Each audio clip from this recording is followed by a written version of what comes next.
Hello there, boxing fans around the world. Thank you for joining me once again here on Talk and Fight. Appreciate it very much.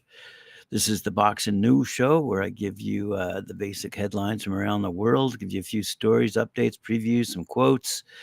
And no sooner had we provided news that Alicia Baumgartner was able to go back into the ring, than she's been ordered to take a fight. And let's have a quick look here, according to my friends over at Bad Left Hook. Uh, Patrick Sternberg, our good friend, freelance writer out of uh, he's okay. Let me just get to the story. Forget about the credit. Here we go. Undisputed super featherweight champ Alicia Baumgartner is on her way back to the ring. 2 days after news broke that the Association of Boxing Commissions, ABC, lifted her suspension, the WBC has ordered her to face mandatory challenger Delphine Persoon, scheduling a purse bid for this coming Friday, which is quite a few days away. So you've got lots of time to put your money together for that one. Baumgartner, by the way, hasn't fought since avenging her lone career defeat to Christina Leonardito last July as a pre-fight sample tested positive for two banned substances. She maintained her innocence throughout after several issues emerged concerning the handling of the original test, and she's been cleared to make her second undisputed defense. Easier said than done. Though she turned 39 in January, Persoon, 49-3, by the way, 19 knockouts, is far and away the most noteworthy remaining challenger at 130. Her only losses in the last 13 years were razor-thin decisions to Katie Taylor, and her nonstop aggression poses a very interesting challenge to Baumgartner's stop-and-go style. So let's see how the first bid plays out. Good story from our good friend Patrick Stumberg. All right, let's have a quick look here and see what else is going on. Oh, yes. A story that's brewing. Terrence Crawford might be fighting Chris Eubank Jr. That's interesting from a couple of perspectives. One, let's say from Terrence Crawford's perspective, he's going to have to go up a few. You have to put on a few pounds, let's put it that way. And maybe that's all in anticipation of him potentially fighting Canelo Alvarez at some point in the future, which he's admitted he would like to do, as probably would every boxer in that particular weight class. But Chris Eubank Jr. pops into the conversation because of Conor Benn. Conor Benn and Chris Eubank Jr. have long had a rivalry over in the UK, but Conor Benn was down in Saudi Arabia, and I'll get to this in a second, chatting it up with Manny Pacquiao. So anyway, let's see if Chris Eubank Jr. can finalize that deal. Yesterday I mentioned half a dozen prospects in the heavyweight division, courtesy of our good friend Ken Hissner. And naturally, apparently, he got a lot of comments from the boxing fans around the world who would like us to mention a few more names in the heavyweight division, those who might become possible future world title challengers. We must, of course, not forget Bakodir, the big Uzbek Jalilov. This is a big fella, 2020 Olympic gold medalist, certainly a top prospect, 103-15 in the amateurs. And others, Richard Torres Jr., who, like Fraser Clark, has had less than 10 fights, though. Someone who might have a loss or two, still coming back for more, though, Daniel Dubois, 20-2, 19 stoppages from Greenwich, London. If you might recall, he beat another prospect, Jarrell Big Baby Miller, who I actually thought was going to win that one, but he didn't. Dubois should be mentioned in that heavyweight class. One of those who defeated Dubois is another from the UK named Joe Joyce, and we're going to mention him in a few moments because he's up, going to step into the ring very soon, actually. So I'll mention that in a second, though. But anyway, Joyce, as you know, has wins over Joseph Parker, Christian Hammer, Carlos Takam, Michael Wallace, Bryant Jennings, on the list goes. Dubois had previous wins over Kevin Lerena, who's fighting recently over in Saudi Arabia as well. So the heavyweight division certainly is tightening up. And as I mentioned before, Fraser Clark from UK, also 6 stoppages. He's got an 8-0 record from Staffordshire in the United Kingdom, 70-25 in the amateurs, and bronze medalist in 2020, but lost to Jalilov in the semifinals. So there you have it. Over the past few days, we've gone through the heavyweights, all that are, shall we say, up and coming, though not really, but looking for titles, absolutely. And one way or another are still in in the ring, so to speak. Anyway, as I said, Joe Joyce. ESPN has picked up that Joe Joyce fight. ESPN Plus will air Queensberry Promotions' Magnificent Seven card, headlined by Nathan Heaney against Brad Pauls for the British middleweight title. Featured on the undercard of that event is heavyweight contender Joe Joyce, 15-2, just mentioned him, rebounded from 2 straight KO losses to Jia Zhang, who, as I said earlier, fighting Joseph Parker, who he lost to. So anyway, Joyce will fight Cash Ali, who's 21-2 in a 10-rounder. Now, let's not make too much about this because the card is as follows, and Joyce is near the bottom of it, to be blunt. So Liam Davies going up against Eric Robles Ayala for the IBO Super Bantamweight title. Then Nathan Heaney versus Brad Pauls for the British middleweight title. Then Pierce O'Leary versus Hofhannes Matrishan. Zach Parker versus Tyron Zuge. Dennis the Men's McCann's on this card versus Brad Strand. Dennis has been a long-time favorite here on Talk and Fight. He has been mentioned by Mike Gore over the Duck Club numerous times. Ethan James going up against Owen Cooper. Then Joe Joyce fighting second after Ezra Taylor is taking on Prince Narte. Joyce revealed he's ready to fight well into his 40s. Just recently, as he chases that shot at World Glory, he said, "It's all in the past now. You've seen what, for instance, Joe Parker did. I beat him, but he came back and beat Deontay Wilder as well. Shows that he's young and he's been in the sport a long time, heavyweight champ. So it's just not to show it's just not over. Even like George Foreman came back when he was, 40, 46, he said. There's still plenty of time. So Joe Joyce is ever hopeful that he'll continue to climb in the heavyweight rankings and get a world title shot. I kind of doubt it, though. But anyway, speaking of titleists in the heavyweight division, let's talk about Mike Tyson for a brief moment. Says Eric Raskin, it's been 19 years since Mike Tyson's last professional fight and 21 years since his last win.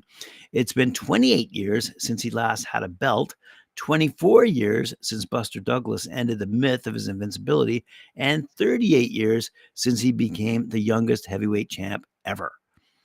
So, says Eric, it's been 25 years since I wrote a cover story for Boxing 99 titled The Secret of Mike Tyson's Enduring Popularity. That's right. By 1999, when he was preparing to return from his ear bite suspension, we were already marveling at the continuing relevance of this mostly used up boxer who had clearly become more curiosity than Colossus. Anyway, as we all know, Tyson's going to enter the ring soon. Against Jake Paul on Netflix in front of probably 80,000 screaming, yelling fans at AT&T Stadium down in Texas. And so everyone's wondering, is this going to be a real fight, or is this, are we being pranked here? Is this, so is it, let's have a quick read from James Slater, boxing247.com. It seems absolutely everyone has an opinion on the recently announced Mike Tyson versus Jake Paul fight, and it's fair to say most folks are not very pleased about this one, a fight that will see a 58-year-old, sometimes wheelchair-using for sciatica, weed-smoking former great going up against a 27-year-old YouTuber who has still to convince many people that he can actually fight. Tyson will get hurt, say some. Paul will hurt the sport by hurting Tyson, say others.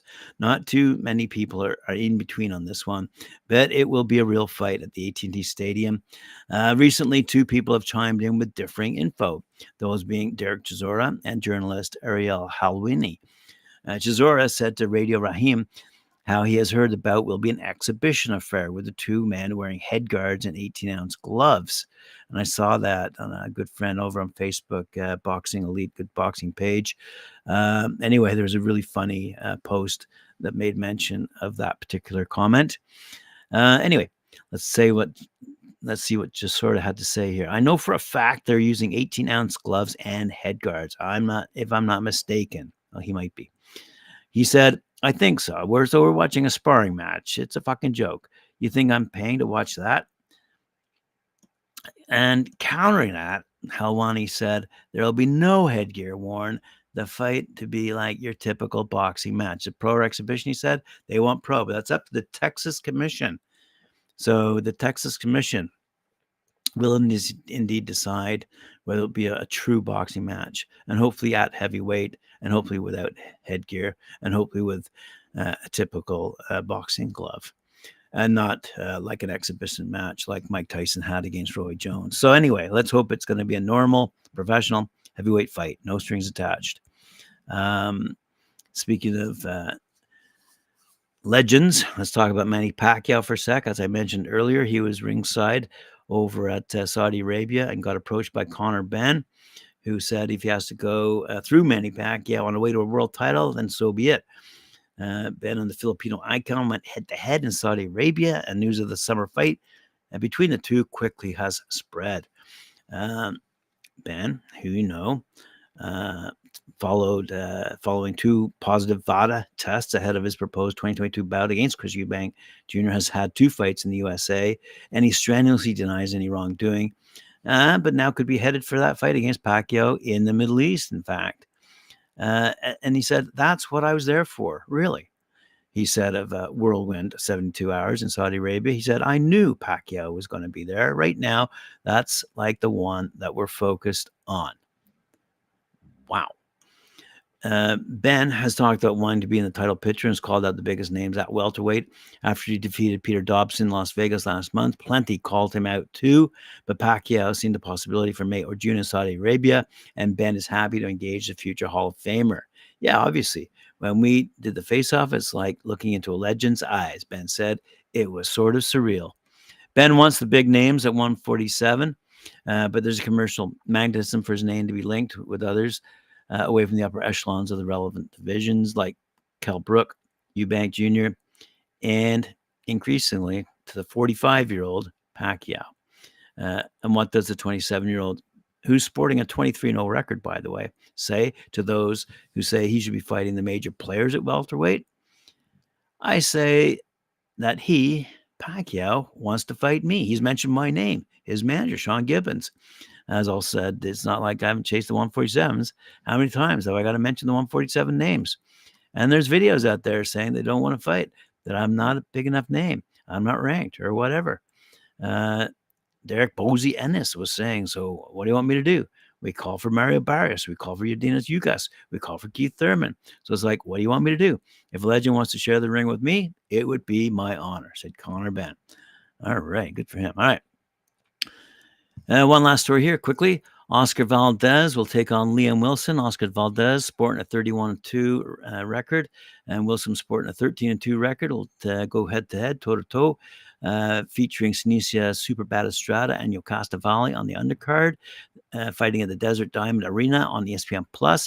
Valdez and Wilson will fight in a 12-round junior lightweight clash, with Valdez obviously chasing another world title shot. And before I conclude, let me just quickly say something about the Olympics, which are upcoming, Paris 2024. There was the very first world qualification tournament for boxing that just took place, just concluded in Busto, Italy, and certainly provided its fair share of emotion for those competitors, ending in heartbreak for some, I'm sure. But nonetheless, there are quite a few men and women who triumphed in the first qualifier that took place from March 3rd to March 11th. And received a quota for their respective organizing bodies. Interesting to note here a couple of names of the 28 men and 21 women who triumphed. I want to make mention of 2. Cindy Gamba made history on the final day, becoming the first ever boxing refugee team member to secure an Olympic quota. The Cameroon-born boxer who relocated to the UK at the age of 11 is one of 70 IOC refugee athlete scholarship holders, and she secured an impressive stoppage victory over Kazakhstan's Valentina Kozlova in the women's 75-kilogram quarterfinals. And that was shown live on the Olympic channel, by the way, at Olympics.com and via the official Olympics app. So if you want to stay tuned to what's happening over in the Olympics as they gear up for Paris 2024, you can certainly go to Olympics.com. Another fighter out of the Philippines, Nesty Peticio, may get the chance to upgrade her boxing Olympic silver medal at Paris 2024 after securing an Olympic quota for the Philippines at that first world qualification tournament. Following a cagey start in the women's 57 bout, the southpaw exploded to life, landing some trademark stinging body shots on her opponent, Ezra Karaman, out of Turkey, who struggled to keep pace. Karaman responded by coming forward, though, aggressively in the second and third, and caught an increasingly passive Patricio out several times with some pinpoint jabs. But Patricio used superior ring craft to protect her lead and eventually closed out the match with a split decision victory. If selected, she'll become the first Filipino female boxer to secure 2 Olympic quotas. So there you go, some news out of the Olympics as we head towards Paris 2024. Well, thanks very much for joining me here on Talk and Fight. Appreciate it very much. Remember to like, share, subscribe, hit that notification bell for me, and we'll see you again at 11 a.m. Eastern Time here on Talk and Fight.